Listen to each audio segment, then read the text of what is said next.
lies about achievement. They called you when they got you to believe it. Thumb and finger held to their foreheads in an L shape, trapped in a capitalist hellscape. Let's fight back and have some talks about class and the massive cost of the disastrous plots of fascists and Nazis, fat cats and fogs. It's 1,000 natural shocks. A Bad with Money podcast. Hello and welcome to 1,000 Natural Shocks, a Bad with Money podcast.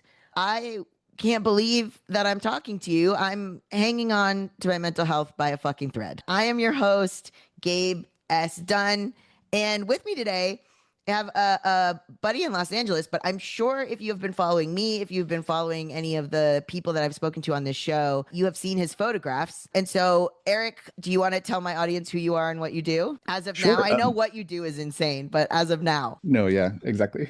How do you even begin? My name is Eric Langberg. I am a writer. I'm a movie critic, just general entertainment news, that kind of stuff. But then since June, I've been taking photographs of the protests in LA against ICE. Big actions, little things, city council meetings, anything that I can feel that I can help amplify, I've been going to photograph. And what was the first thing you went down to photograph? So my first day down there was June 11th, which was a couple of days after the burning Waymos. There was a press conference down there that was given by, I believe, Centro CSO at the time. And so I went down to the MDC that day. And by then the Marines were here and the National Guard was here. And it was wild. So been going back ever since. Yeah, MDC is Metropolitan Detention Center, even though we have talked about it a bunch on this show. You capture a lot of different stuff that I think people are not thinking to take photos of, which is what I really enjoy. Like, I'll have been at an event, but I'll see your pictures and it's like I wasn't there because you just noticed different things. And I want to set that up first before we get into what I want to talk about, which is like the perception of other people, because you also do a thing that I've given up on, which is fight with people in the comments. Yes. Although I'm acting like I'm so holier than thou. I fight with people in the comments. So can you talk a bit about like when you started zeroing in on what was interesting to you about what you were seeing? Yeah. So coming from a film background, there was a moment on that day, June 11th, where I walked up to the crowd at the MDC. And so for people who haven't been there, it's sort of just a city block that's kind of isolated from everything else, like one way in, one way out of this area. And so walking up from a distance, I could see that there was a crowd there, and I could see that there were like people in all sorts of uniforms and armor filling the driveway with different types of guns, whatever. Like, people always talk about an event like that. 9/11, people said it all the time. It felt like a movie. But for me, the benefit of being a film or making a film is that you can cut to the action. You know what you're supposed to see because the filmmaker cuts you towards the important details. And so I remember walking up and I could tell that there was like a commotion in the corner of the driveway, and I had to get myself closer and closer before I realized that there was a guy in like a sweater with a big American flag, like screaming in the face of a DHS, Department of Homeland Security police officer. Right. And so I had this like crystal clear moment of like, in trying to document this, I'm not just selecting the elements that will help tell the story. I'm sort of, all I can do is focus on what I notice. I had to get closer to this guy to figure out what was going on. I had to choose to frame the shot of his face yelling at something out of frame. And so what I've started to realize is that that's all any of this is. All anybody's really doing is creating your own narrative of your experience there. And I use the word collage recently when describing my photos, my approach to somebody. I have come to think over the past 8 months or whatever that a lot of making sense of the world at this point is an act of collage, of just taking little elements from, you see a tweet, you see an Instagram reel, you see something on the news, you hear something from a friend, and you have to somehow put all of those strange little side details into a bigger picture to try to understand a bigger, to be able to wrap your mind around everything that's going on. And so I try to take photos like that.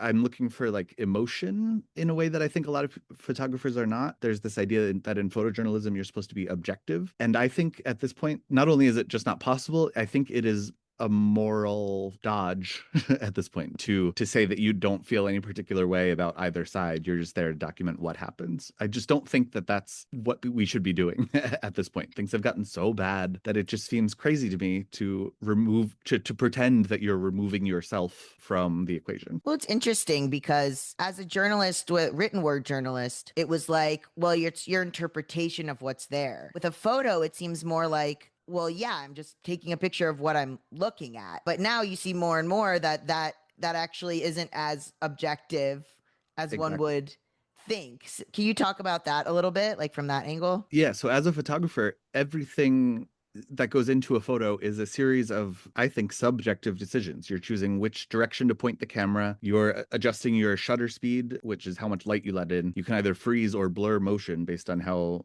much light you capture. You're choosing your aperture, which helps with depth of focus, your exposure, so how light and dark it is. All of those things add up to what the photo means. Those are all decisions based on what you want the photo to convey. I think that there is no way, personally, to take a picture that is objective. The shutter speed can get down to the shutter speed, the camera I use can get down to 1/4000th of a second. I'm choosing this 4,000th of a second and not a second later. Somebody's expression could be totally different a second later, but this frame to me says that's what I noticed, or that's the emotion that I felt from this instant in time. I think it's crazy to say that a 4,000th of a second can objectively capture an hours-long protest. Yeah, I didn't even think of that. I mean, I'm very unfamiliar with how like photography works. So yeah, I've heard that phrase, but I never knew that's what it meant. That's crazy. Mm-hmm. In all of that, we had a protest. We walked down to the MDC after Renee Good was killed the next day, and I believe the next day. And there's a photo of yours that I really liked where it was a lot of people, journalists and photographers, tried to get up really close to what was happening because people were getting close to the gates of the parking garage, which, by the way, shuttered down. And then the Homeland Security agents are behind the gate. Oh, this was on Saturday, you mean? Yeah. On Saturday. And then like there's pepper spraying through it like fucking cowards.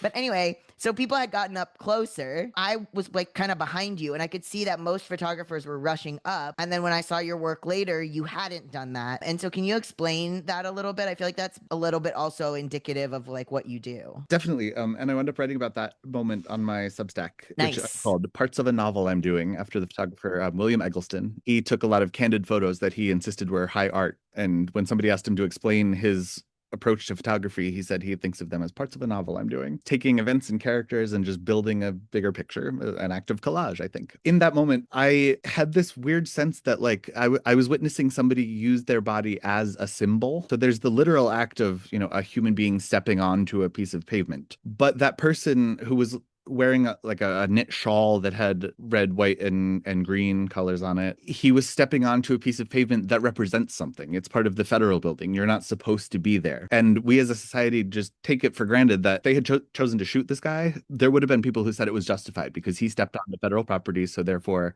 he deserves to die, which I think is crazy. I was watching him and wondering how far he was going to push it, literally and symbolically. Was this guy going to walk all the way up to the gate, literally, and what would that mean if he did? All those things. And so I saw a bunch of photographers crowding around him looking for the shot. They wanted what I feel is a shot that represents, or that they probably feel represents, a true thing. A protester stepped onto the pavement, and so therefore so did I, and I took the shot. For me, I wanted a photo that sort of represented that feeling for me, to see somebody facing down big government building, both literally and what that building represents. So my photo, I kept him small in the corner. A lot of it is just sort of him staring up at this big concrete building. You can see the shadowy DHS cops who had just pepper sprayed through the grate like cowards. Mm-hmm. Yeah, so I tried to keep all the other photographers out of frame because for me that moment was about him, and so I wanted the picture to be about him and not all of the other people who crowded around him sort of following him forward. And there were plenty of photographers, I think, who got great shots out of that. There's one I'm blanking on the photographer's name. It's really excellent. He's like lit by somebody else's flash, and there's like somebody's vape smoke all around him, and wow. There's a photographer who's taking a picture of him and one who's pointed his camera towards the grate. So to me, that's like the crowd is looking at him and also looking out for him. Like it's cool stuff, but it's just not what I was going for. Right. Carrie Schreck. Carrie Schreck.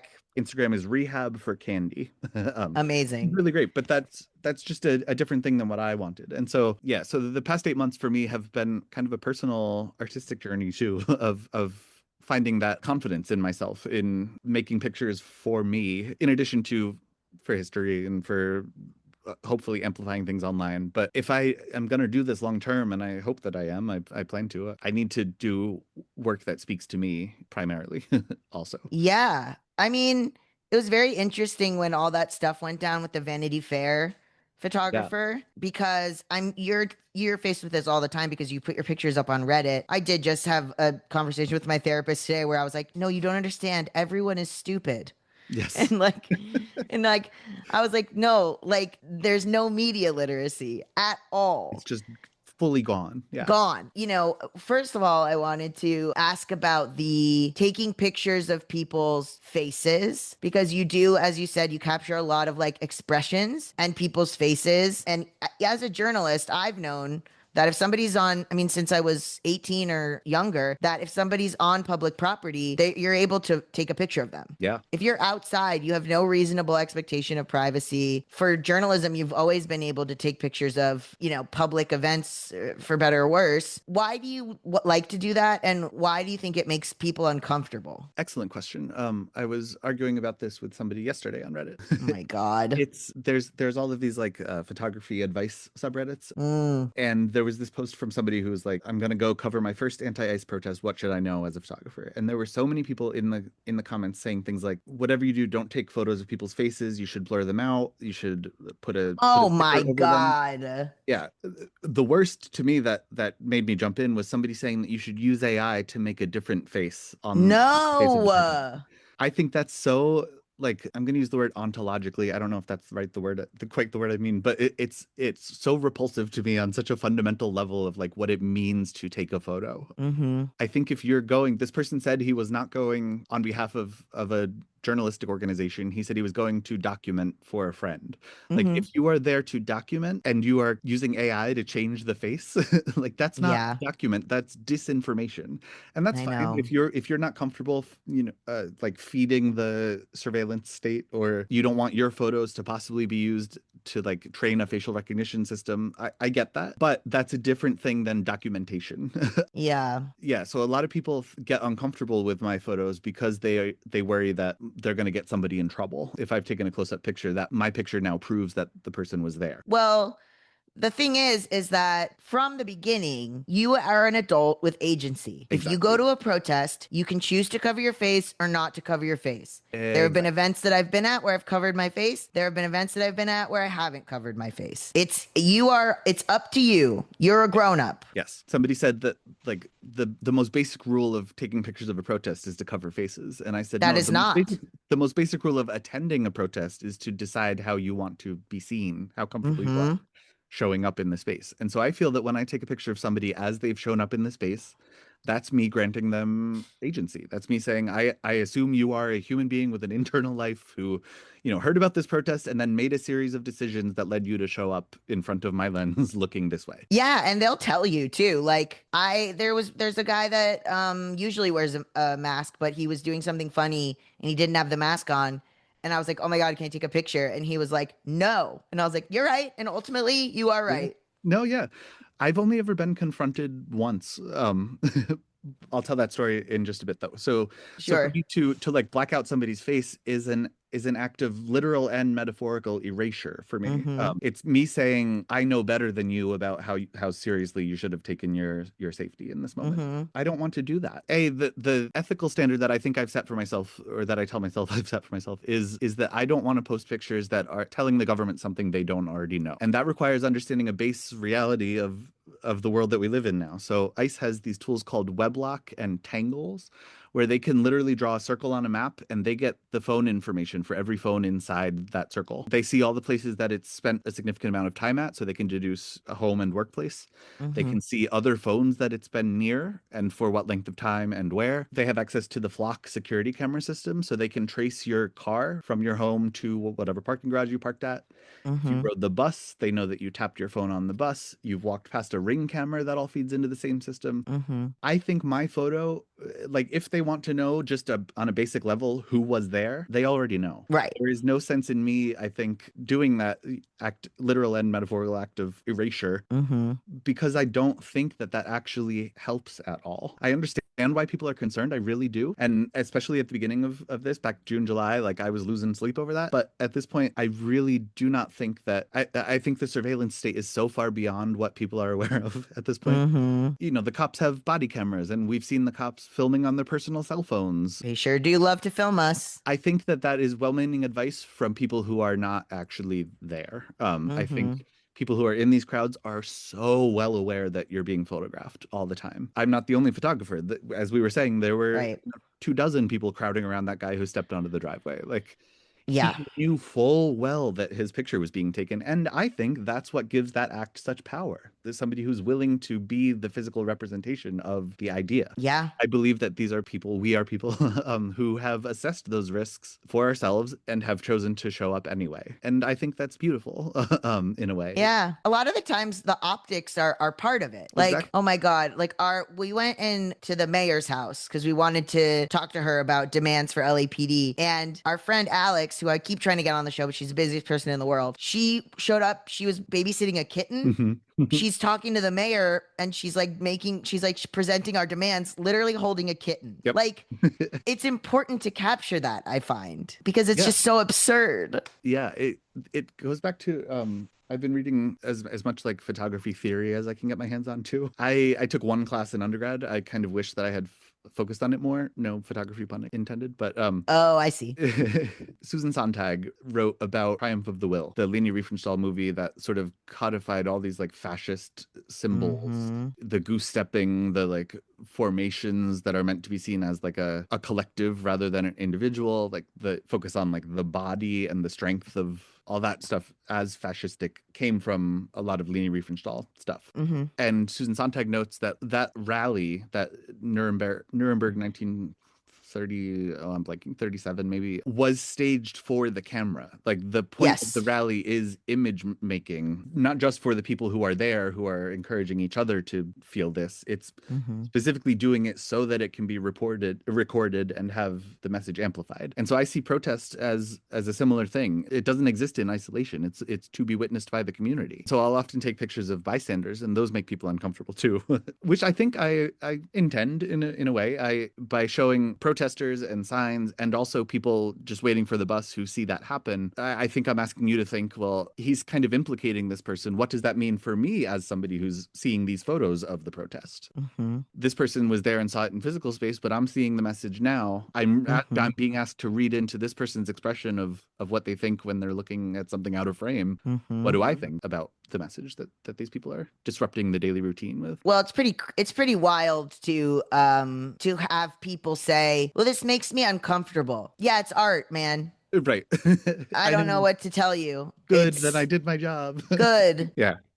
Yeah, it is interesting. It's also interesting to see the people that are like excited to see us protesting, people that are just Yeah. like at work. I think if you're outside, you could be photographed. And also, I have found those to be really interesting because it is something strange going on. Yeah, it's a disruption to your routine. Right. What's the disruption doing? Right. Exactly. For a while, I was, and I still do, I get photos of bus drivers as they drive I past, love the like, bus headed drivers. through. People on Reddit at this point joke like, "Oh, where's the bus driver? I was looking for the bus driver in this one," which is fun for me. But That's great. to me, that's a bus driver is an element that represents routine. And so, Mhm. in addition to the fact that LA buses have bright colors and like swoopy lines of the front windshield, like there's fun stuff for me to play with as like on a framing of the photograph level. But to me, that's a symbol that represents routine. Mhm. Somebody who drives the same route every day, but now has to confront the fact that there are people standing in front of them. I ride the bus. I love all the bus drivers. God Same. bless them. They're like, a guy got on today and he addressed the bus driver by name and started talking his ear off. And I went, oh man, Love like it. this must happen every day. Yep. This guy, and I'm like, at least at my retail job, I can kind of walk away. This man's trapped. Yeah, that's rough. Yeah, for me, it's like they're public servants, I think, and so by including them, I don't know, it feels like a way They're to part of the community. exactly. They see the city more than a lot of people do. With the Christian Anderson who did the Yes. photos. So if you guys recall, listeners, when Vanity Fair did those photos of the Trump cabinet and all of, Caroline Levitt and Marco Rubio and JD Vance, all that, it's very funny people being outraged by what is happening without commentary. Like, Yes. in a way where it's like, if you just state a fact, like I'm not gonna be able to say exactly the situation, but a friend of mine stated a fact about something and it caused people in her family to go nuts at her that she was judging something when she literally just said what happened.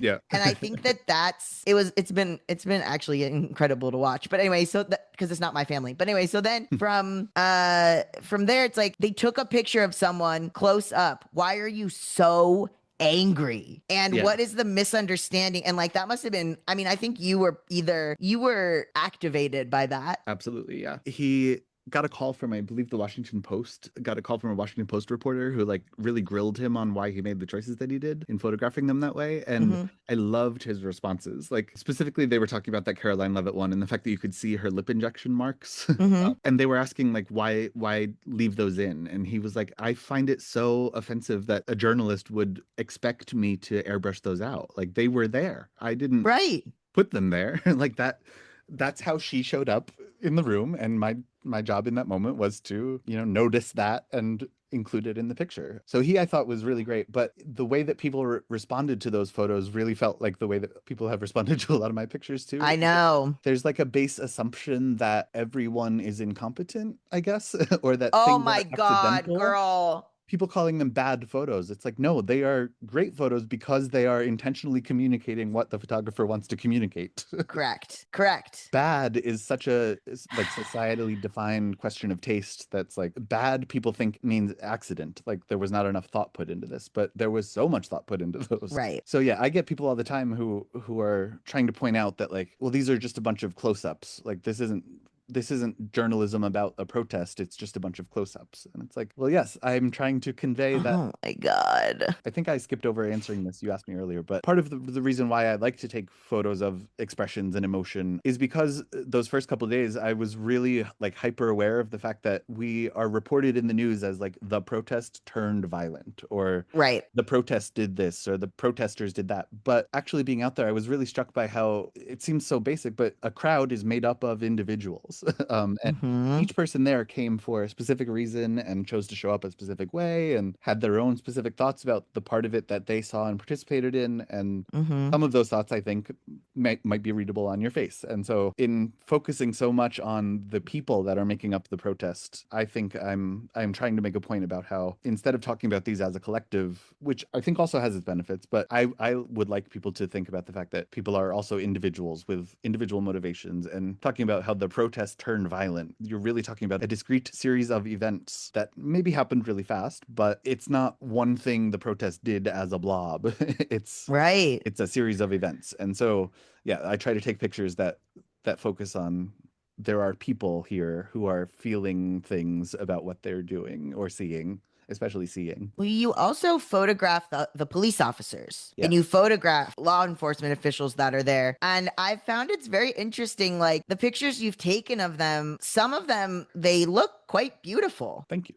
Like the guys look, But you know also- what I mean? Like you've chosen like handsome subjects, some of them. And that to me is also like can be alarming in its own way, because it's like so close up, you're like, part of me is like, oh my God, that's a kid, not a kid, but you know what I mean? Like, yeah, the police are also a big solid group, instead of just like, oh, there's that guy. Even though there is a theory that we have that they're all sharing one mustache. Yes. That each of them are wearing a fake mustache at a different time to throw us off. Duty. Yeah. that it's today's your day to wear the mustache to throw us off over who's there. I know people have said, "Oh, these look like AI." Yeah, well, that's a whole separate thing. But are you filming are you taking these pictures of the cops? A lot of them, it's like they also look like stressed or they're like doing something so mundane, which I find really interesting as a choice. There's a couple things wrapped up in there. I think my favorite comment that I got on Reddit this whole past 8 months was somebody who said the photos had to be AI because they look too gay even for LA. The cops? A picture of a cop specifically, yes. I know which one you're talking about. Very handsome gentleman. Extremely handsome guy. I love that Literally looks like he's like a stripper cop. Yeah. For me, I think a couple of things. I think yes, I'm a gay man. Maybe I noticed the handsome ones first. I don't know. I also think that as I'm taking the pictures, I'm thinking about the phrase, the word propaganda or whatever. But even like in a Leni Riefenstahl way of there's a certain way that people take photos of cops to make them look powerful or make them be a symbol of the state. And so I think it goes back to that active collage thing. Like I'm taking a picture that makes them look handsome and strong or whatever, but then that's one picture in a slideshow of 20. And so that juxtaposition for me says something. Like here's a picture of a handsome cop, but I've also shown you a picture of somebody flushing their eyes out from tear gas or right. Yeah. I think also like I don't think you're making them look big and strong because it's like that cop, the one of the picture that I'm talking about, it's like what do you say? He looks gay, right? It's it's not like big, buff, cool, like the Rock cop dude. It's like he's a pretty boy. Right. Or like, there's the cop and he's yawning, or there's the cop and he's like, you're capturing them when they yawn. Yeah. I know. You're capturing them kind of they're not who they even believe themselves to be. Yes. I like that. Yeah. I try to catch them and of course you can't actually know what they're thinking, but I try to catch moments that could represent a cop who feels uncomfortable with what they're doing or a cop who's bored, things like that. I am aware that I'm taking again 1/4000th of a second out of context. Right. I know I'm narrative building and I have an agenda. I'm open about that. I'm not going for objectivity. There's a quote from a James Dean biography actually about how great artists go out into the world. They view the world as a warehouse full of things for the taking.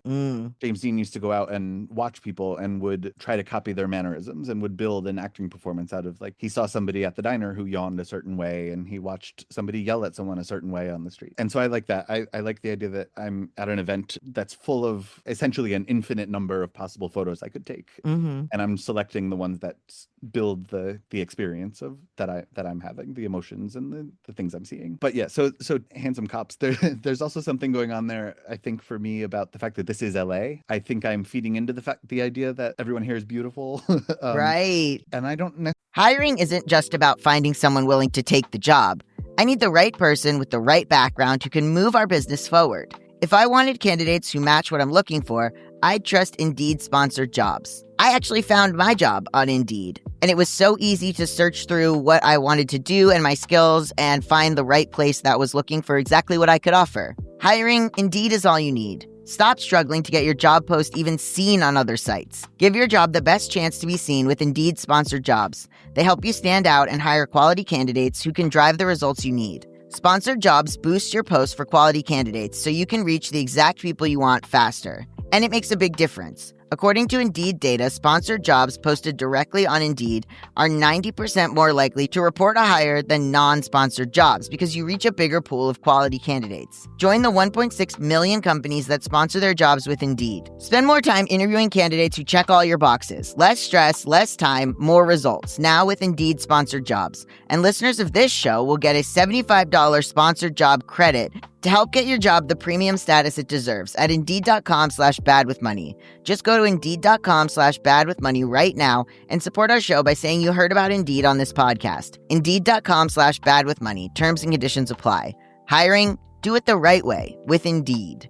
Necessarily know how I feel about all of that or the fact that I'm playing into that, but that's exciting to me on a certain level. That I've really tried to look at the past 8 months as like a journey, as me finding my limits and figuring out what I'm comfortable with and what I'm interested in and all of that. Obviously the fact that it's resonating and I'm helping amplify the messages is the most important part, but I am also trying to find the most effective tactics, the things that work with me and with other people. Well, I mean, I think unfortunately attractive people get the clicks. I was going to say, but even in LA, because it's LA, even in LA, like the protesters are stunning. Yep. So many of our friends, I'm like, oh my God. Right? It's like, oh, these are the people like on the front line, like doing the protest, just casually gorgeous. Like it's just like it feels like an LA cop show. Like you're right. Like it feels like No, everyone exactly. came from central casting. Yep. Like it is, and that's also a flaw of LA.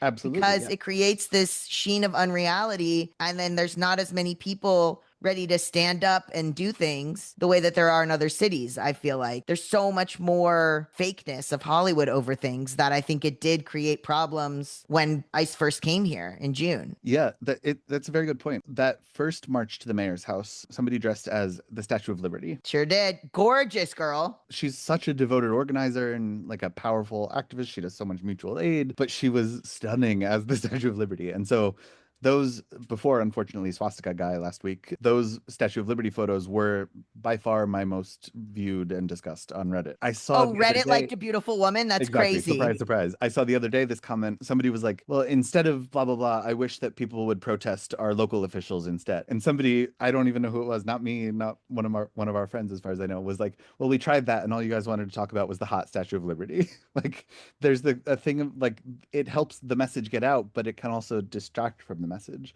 And that's something I'm still learning. I'm still trying to figure out. Like No, I think that's a appreciate great using it message. for the clicks, but then also I want to make sure the message gets through to the people who are clicking. So it's a balancing act, and it's a process. I'm learning. I mean, so the Reddit of it all, I would never have thought to put the photos and stuff on Reddit. You're actually one of the only people in our group I know who's like cornered Reddit in that way. Yeah. Which is useful. So like posting the stuff to Reddit, the stuff that you then like relay, it's what you're all thinking. I mean, listen, the listeners on this show are smart. It's like we're all thinking like there's no media literacy. They're repeating back to you, and this happens to me too, but they're repeating back to you exactly what you said. Yes. As if That- you I don't still know that haven't you been said able to wrap that. my mind around that one. Like Literally, and I'm sorry to say, it's always a man. It's 100% of the time a man. I don't know about to you, but to me. it And is then, often a man. Yeah.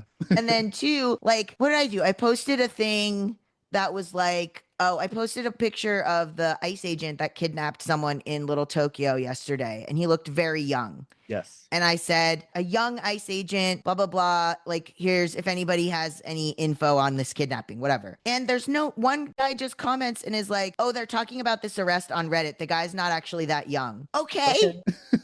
And Like, that's sure. You could also have said nothing. right. Like, it's just what is kind of that? this idea that, like, there must be a mistake somewhere. Yes. Or people are that- assuming Yes. they're seeing something Wha- you didn't, or Yes, didn't think what about. they've noticed is like, especially with our friend Katie, who has been on the show, she's a woman, Yes. and there's a lot of like, she'll have said something in the video, Mhm. and men in the comments will be like, well, da da da da da, and I'll be like, am I insane? She said that in the video. Right. So I don't know. You deal with that on Reddit a lot. Yeah, so I don't even know where to begin. So I started posting there because I noticed that Instagram, if I were to use the word protest or ICE or sometimes even like downtown LA, like Mm-hmm. I have, not a huge following, but I was getting like 12 views on my story after Right. 5 hours. Like that feels crazy making. Right.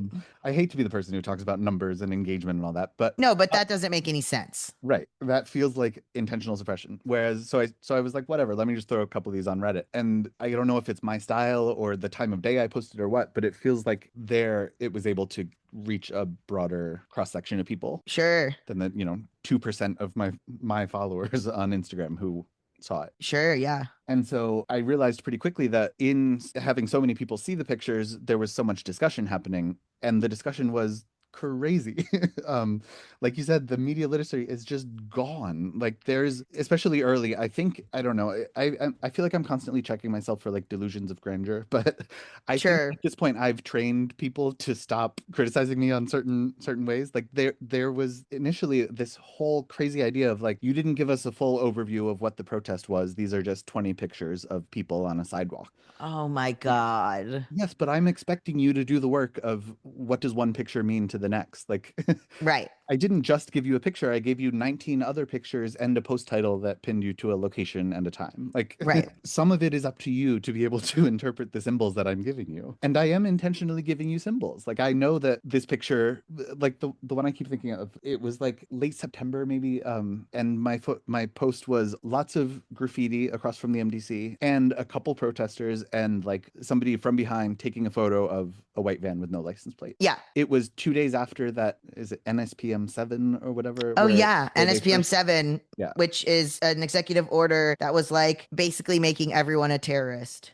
Exactly. It was 2 days after that. We were still trying to figure out like what it meant. Charlie Kirk had recently died. Mhm. I had that like I had a bit of a backslide in that, like, is it ethical for me in this moment to be posting people's faces? And so that slideshow was not my usual close-ups. It was graffiti, it was the cops, it was the person from behind taking a picture of a white van with no license plate. Mhm. And my title for the post was something like Day 76 of Continuous Protest in Los Angeles. Mhm. All of the comments were like, well, this doesn't show 76 days worth of protesters. There's not even a single protester in these shots. And I would be like, no, pick number 3 is a protester.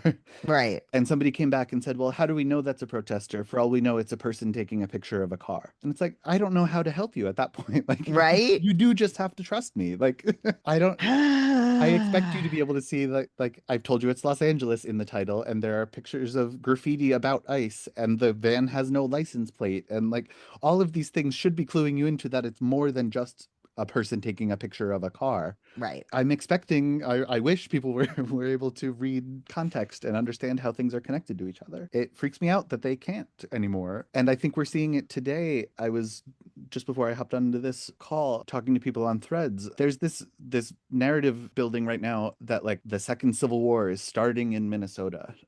Minnesota right now is the testing ground for what they're going to do next. And so I posted something that was like, this makes me feel a little bit crazy. What do you all think that the riots in LA in June were about? Like, Right. if you're saying it's starting in Minnesota, what did those inflatable frogs mean to you in October in Portland? Right. Like, I was talking to a friend recently, and he said, well, I'm in Chicago, so I don't have as many opportunities to protest as you do in LA. I was like, but What? Chicago's one of the biggest places. there's such a disconnect. And so on this post on Threads, I had so many people replying, well, ICE is still in LA. Okay, Right. yes, I know. That's my point. But then also, like, you're trying to say that you had it worse. It's like, no, that's not what I'm saying at all. I'm saying that it's important that we figure out where this information is breaking down, because 6 months from now we may have people saying like Trump is trying to start a war in New York City, like Minneapolis, let's all prepare in case they come here. Like, And it's like they did. they did. Yeah. Where were you? Like, literally, I want people to think, why didn't I know? Why am I viewing Minnesota in isolation as Right. the start of something? Everybody's like, well, Minnesota's an escalation. Agreed. Something being an escalation, being different, requires that you're comparing it to something else. It can't be an Right. escalation if it's the first thing that you're seeing. Like, Right. You have and to so start recognizing the patterns. we have to understand that these things are not happening in isolation. Right. Like, if I'm posting 20 photos, I would expect that you understand that I want them to inform each other. Like, that shouldn't be a crazy thing. I wrote this article for Webworm a couple months ago, where I made the point that, like, since cave paintings, humans have agreed that like a succession of images can convey more than any one individual image. That involved agreeing as a society that like we're gonna let a sketch of a bull on a cave wall tell us something about like migration patterns for hunting for following generations. Like, we had to develop those systems of thinking Right. tens of thousands of years ago we did, and that all seemed to work until the internet, and AI disrupted that, I think, and shorter attention spans disrupted that, and this culture of like the bean soup problem on TikTok of like, Yeah, the bean soup, which is if- that how do I make this soup without beans? Right. It's like, Well, well, you then can't. this is It's a not the bean soup soup. for you then. This expectation that people are just going to cater to our own specific niche, and we don't have to do any work, because the most work we can do is type a comment that says, make a video that shows us X, Y, and Z. Right. Or you could research and learn and I develop know. that thought pattern yourself instead of assuming somebody else will tell it to you. It's frustrating. It's upsetting to me. And so I've just been kind of trying to power through, because I think it is resonating with some people, and those You are do? You think you're making progress on Reddit? I kind of sort of do. The fact that people have started to say like, "Where's the bus driver pic?" Sure. tells me Okay. that like people Yeah. are seeing a pattern there. You are certainly putting in the work. I'm trying. Last night, unfortunately, I went to a rally at the Hall of Justice put on by Black Lives Matter Grassroots. They do a weekly protest there called EPA, End Police Associations. Mm. Last night's was in honor of Keith Porter, who was killed in LA on New Year's Eve by an off-duty ICE agent. And it happened, a week before Renee Good died. And so when people heard about her death and started saying, oh my God, ICE killed an American citizen, she's not the first. Right. But a lot of the comments on my photos of last night were all about like, well, this isn't the one. Like he was shooting a gun into the air. I know. He deserved it. I think we have no reason to trust that narrative that he. Of course. Oh, it was just that he was happened. shooting the gun in the air. There's no Ring camera footage. Nobody has Right. any videos of him doing that. If you don't believe that Renee Good was a violent, deranged domestic terrorist who ran over the ICE agent who shot Right. her, there's no reason to believe that Keith shot the off-duty ICE agent first. That's the story that developed after he told it twice. Like, right. And also he was shooting a gun into the air, which people do on New Year's Eve all Yes. the time. all the time. And It in is California, classic. that's negligent discharge of a firearm, punishable by up to 1 year in jail. Well, The- this is my thing, Eric, as a is that society- when everyone says stuff like that, I go, because I do argue with people too. My argument is, so you believe that the punishment for that is death. Right. And they Exactly. go, well, no. And I'm like, no, you believe that Right. there should be no trial. There should be no arrest. Like, even like someone was saying, oh, well, I don't agree, but like, I think I think she was driving towards him to kill him, but like, at best they could have just like arrested her later, or like they should have. Yes, he didn't act 100% right because they should have just arrested her. But c'est la vie. I'm like, no, back up. You Right. think that the alternate to arresting someone, or you have her license plate, go track her down later and be like, hey, that wasn't cool. Aside from that, murder, capital punishment is so. You Right. think the death penalty. The death penalty. Yeah. And they'll be like, well, no. And I'll be like, no. You think that the punishment for driving, or let's say even the punishment for shooting a gun in the air on New Year's Eve and spooking someone who doesn't know that's what you're doing, that's punishable by death. People are literally telling me yes on Reddit. Yes, And I I'm know. like, They that's are. They're like, yep, crazy. I know. I think that the reason why I fight with people in the comments is because I do feel a sense of responsibility for the people that I post. That's interesting. Why? I don't think that on some level, I'm aware that I'm feeding them into, the Palantir suck up of every photo online or whatever. But I can help redirect if everybody is going to insist on misunderstanding why people showed up on, why there's a person on a sidewalk. I hope I can use my words in addition to my images to have them complement each other, to work together to create meaning. You're like taking them baby steps, like Exactly. through school. Right. So the picture of like Keith Porter's cousin crying at the memorial last night, I posted that. I've shown that photo now to 500,000 people. And so if everybody's going to accuse her of being a grifter, I'm going to jump in and say, like, listen to yourself. Like, Right.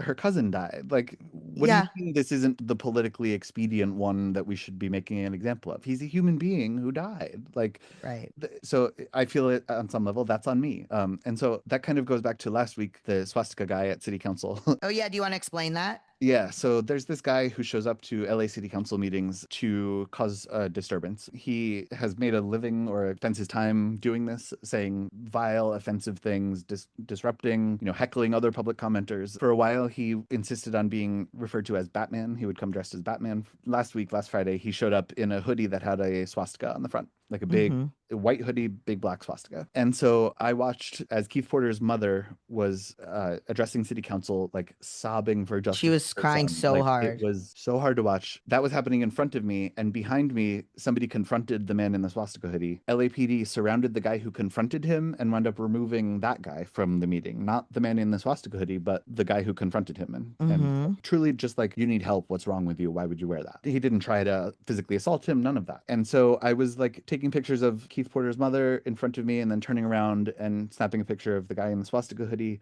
laughing with an LAPD officer. Then I would turn back to the front and get another picture of like somebody comforting Keith Porter's mother. And then I turned around and, the cop was pointing and laughing at the swastika. Like I felt crazy in that moment because, we've grown up hearing and telling each other for so long, like, you see a Nazi, you punch a Nazi. Yep. And so I, in that moment, had to make a calculation of like, do I walk out in protest? Like, I think Right. a year ago, I probably would have gotten up and left. Right. I decided in that moment, and I don't know if it was necessarily the right decision, that I would stay and try to document, to try to not just objectively document, but to try to create something that showed my experience of what it's like to sit in that room and have to make that decision. Right. So not just the guy in the swastika, but people turning around to look at him, and the cop laughing, and yeah, all those different things that I hope collage together into the meaning of like, LA City Council is a crazy place to sit and listen to them try and conduct business as usual while shit like that's going on. And to me, that kind of represents the larger problem. They have all these business as usual stuff that goes on. Well, Right. we've collapsed. Like, Right. we're over the edge. And so I let that sort of move me to action. I wound up rewriting the public comment that I wanted to give, and I spoke a little in more harsh terms than I would have otherwise. For you, For me, it's so yeah. funny. You and I are both very like measured, and then like someone else will get up and be like, "And fuck you." Yeah. But I'm good. I'm happy with what I Yeah, said our to them, style and is different. exactly. But so then when I shared those photos on Reddit, those now are by far my most discussed and viewed images. And so I was saying to my sister the other night, like, it feels really weird to have made 11.5 million people see a swastika. Mm. It's a strange calculation of like, sunlight is the best disinfectant, as they say. Like, showing people that this is happening, I think, is important. But then also, on some level, I'm giving him the attention that he clearly wanted. Like, all of those things, I don't know. I took it as being important to show that the police are just joking with him. That too, yeah. And like are like, oh yeah, whatever. Like that to me is, I think he wants attention now, but I think it's better for the future. I think all the time about like, who are those white people in the pictures with Ruby Bridges? Yeah. And I'm like, like that's somebody's grandpa. Yep. Probably still alive. Exactly. So for me, I like your photos, and part of that kind of thing is like, it's irrelevant if that's the attention they want today. It's posterity. That too. Yes. Somebody was in my comments talking about how what I do isn't photojournalism. And I'm fine with that. I don't think I claim that word for myself. I don't know what word I do claim for myself, but I don't think I do photojournalism. I don't know. But somebody was defending me that it's more akin to like street photography at a newsworthy event. And they were saying that they would be fascinated by a similar series, in 1968 in Alabama, or like, yeah, something that Exactly. shows the humanity, like the close-up emotion, rather than a wide angle protesters over here, cops over there, jet of water in between them.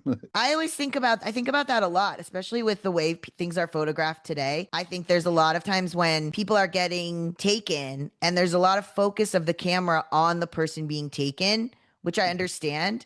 But as someone who's a nosy bitch, I'm always like, show the guy's face. Yes. Like, I need to see the cop. Somebody film the ICE agents.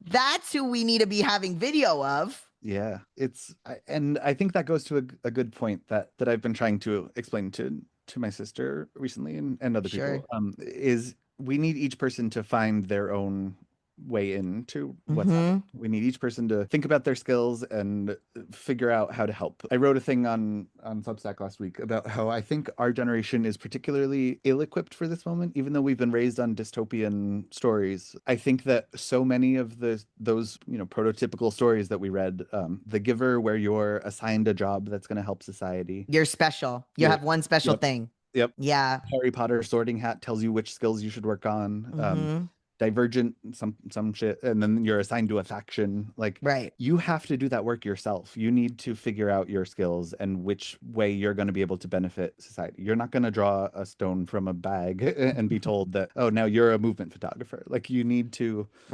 find your way in. And so if you don't like that I take close-up photos of protesters, there's dozens of other photographers who will give you the crowd shot that you're asking for. We need more, rather than to be correcting each other's approach. We need everybody to find their own little niche. And if your way in is, truly for accessibility reasons or mental health, like, you can't do anything other than amplify online. We need those people too. If you can't be on the front lines, fine, donate, find a mutual aid organization, something. Yeah. You got to do something. It's going to take also a while to figure it out, right? I started Yeah. doing this in June and I wanted to do everything. I wanted to do all the things. And I thought I needed to be exactly like the other people. But I've been finding like, okay, so when everyone else is going to yell at city council, I'm sort of good cop. Yes, I exactly. come in like, none of us want to be here. Do you want a candy bar? Let's talk it out. And you need that person. And it's not flashy, but I'm also like, that's my thing. And the ability, a lot of the tech stuff, a lot of the, like, I'm like, oh, I need to be the person in front, like yelling and like being in front of the protest. No, I need to be hanging back and matching faces to names and creating Yep. spreadsheets and Googling. You do front-facing camera videos. I don't think I've ever made one of those in my life. Like, Yeah, it's different. I mean, so there's always something you can do. And even just like DM me and ask, for God's sake. yes, I've said that several times in the past couple of weeks and have not had anyone take me up on it. But Well, here's the we've done this. behind the scenes is that Eric and I were part of a friend group, but never talked to each other. Yeah. And then when all of this started going on, then it was like, oh, you're here too. Oh, you're here too. And then for some reason, everyone else in the group decided, no, thank you. Yeah, I don't know. It's weird I know. to see people just choose to sit out. But that's, yeah. So what you're saying about it taking time, that's what I've been trying to also reframe both for myself and for people who do ask, Yes. like, what are you accomplishing? Or Yes. people who say showing up with a meme sign isn't accomplishing anything. Well, what are you doing, babe? It's better than nothing. That too. It's better than nothing. But I think I would love if people could reframe their understanding of protest as like one action that fixes everything versus millions of little actions that I know. move the needle somehow. I I know. think it's going to take so many of us shifting little pieces in order to get the whole picture to change. Yeah. There's an RFK senior quote about that. Yeah, exactly. I saw it first on like a monument at RFK Inspiration Park, which is where the Ambassador Hotel used to be, where he was assassinated. Oh, damn. Okay. It's in like K-Town. It's now completely walled off, like fenced off, so that homeless people don't sleep there, which I don't love because all of the inspirational quotes are about like doing whatever you can for your fellow man. So it's Oh, cool to see them, like, Lord. behind a fence. But anyway, See, and that's the sort of photography brain that you have. exactly, is the levels of meaning can feel overwhelming sometimes. But the RFK quote, it wound up becoming like the name of his foundation or something, Ripples of Hope, about how Oh. each person has their own ripple. Very few of us are going to be able to be the one person who can change the entire system. But he says, by crossing each other from a million ripples of hope,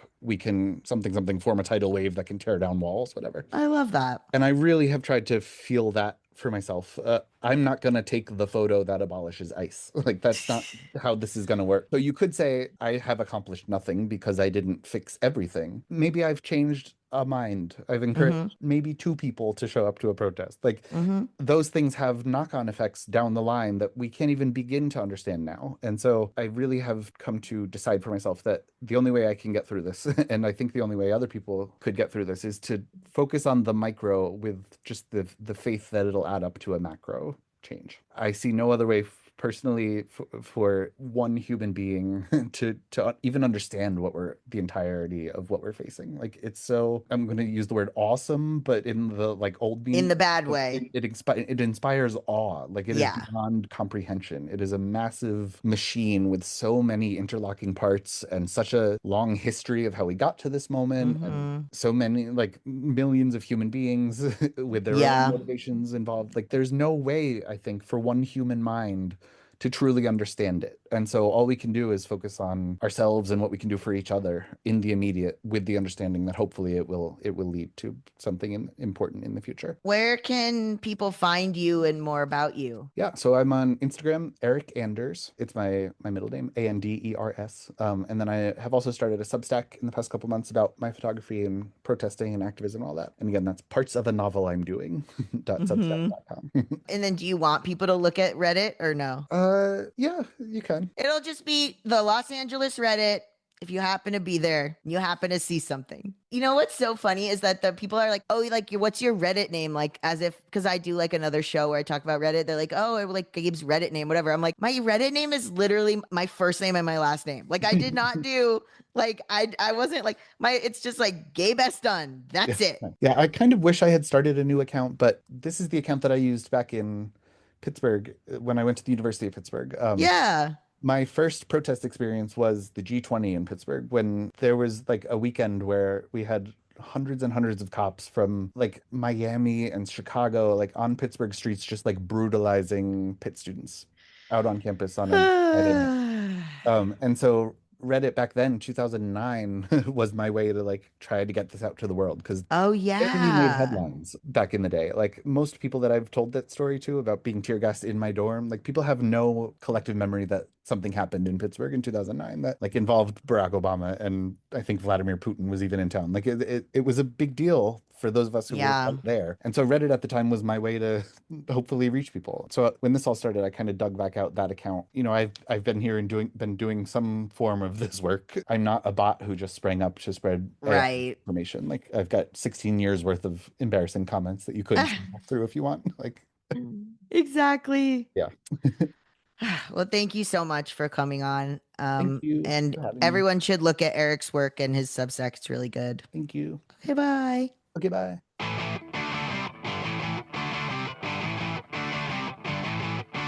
Thank you for listening to 1,000 Natural Shocks, a Bad with Money podcast. This is a noted bisexual production, edited by Ali Mims. Logo art by Dakota Becker. If you like the show, please consider subscribing to the Substack, 1000naturalshocks.substack.com. The Substack has episodes of this show ad-free and also videos and also my original writing. It would mean so much to me if you would subscribe, even as a free subscriber, but a paid subscriber really allows me to keep doing this work, and I can't do it without you guys. Thank you so much. Okay, love you. Bye.